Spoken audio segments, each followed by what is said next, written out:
As we continue to work our way through the Google Apps for Education suite, the next stop on our list is Google Drive. Google Drive is a multi-function, cloud-based system that not only allows you to store information, like videos and files, but also create and manage different types of files as well, such as documents or presentations.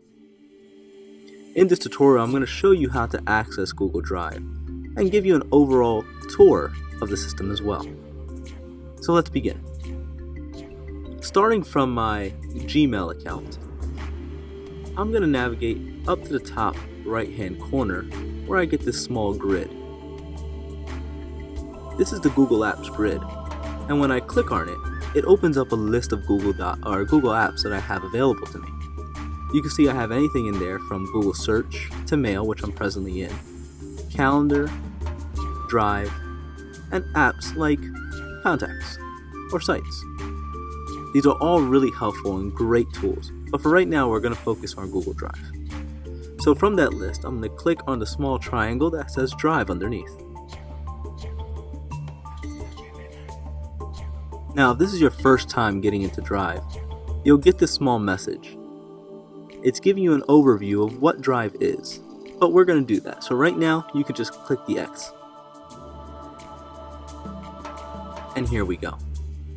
Like I said, Google Drive acts primarily as a storage container. You could think of it more like a hard drive in a computer that's just going to hold all types of files and information that you put into it. Now, looking through it, you can see that over on the left-hand side, we have our navigation system. It starts off with New, where I would compose new types of documents, things like Google Docs or Slides or Sheets. I have My Drive, which acts as a holding container for anything I create. So anytime I create a Google Doc, that's going to fall under My Drive. In addition, I also have an area called Shared with Me. When I click on Shared with Me, typically I'll see anything that others have shared with me. Whether it was a friend who shared a picture or a teacher who shared a worksheet that they wanted me to complete.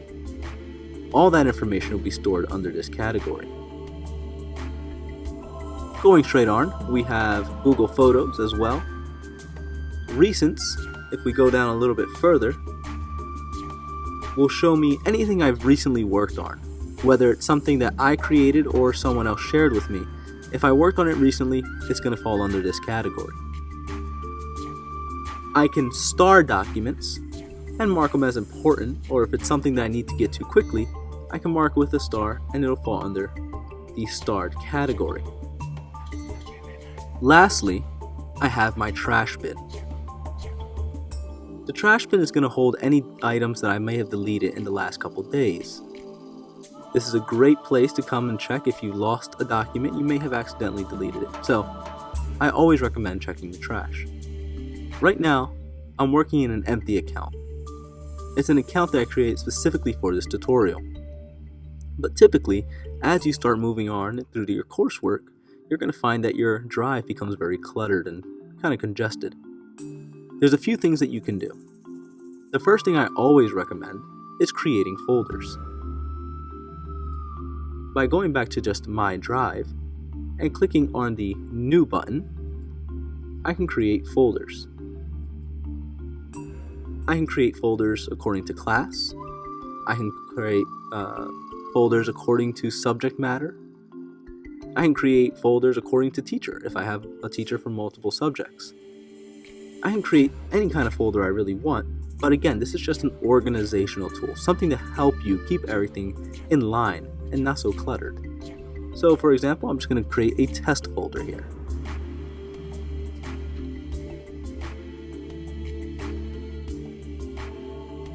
Once I click create, you'll see that the test folder shows up right in My Drive. I could then enter that folder and start creating new documents or uploading new files into that folder specifically. In addition, I can also search My Drive for any file that I may have misplaced or I need to locate very quickly. So for instance, maybe I'm looking for that test folder. what I do is I'll come up to this box up here that says Search Drive, and I'll type in the name of the folder, which is Test. You'll see that Test automatically populates because it's the only folder I have named Test. But this would work with any document that you have, whether it was a math worksheet, an English project, or a social studies assignment. If I click on it, it'll take me straight to my test folder again. This is just an overview of Drive. As we continue on, we'll talk about creating specific documents, or what we call Google Docs, which are a great resource. We'll get more into that in a little bit, but feel free to explore Google Drive a little bit more.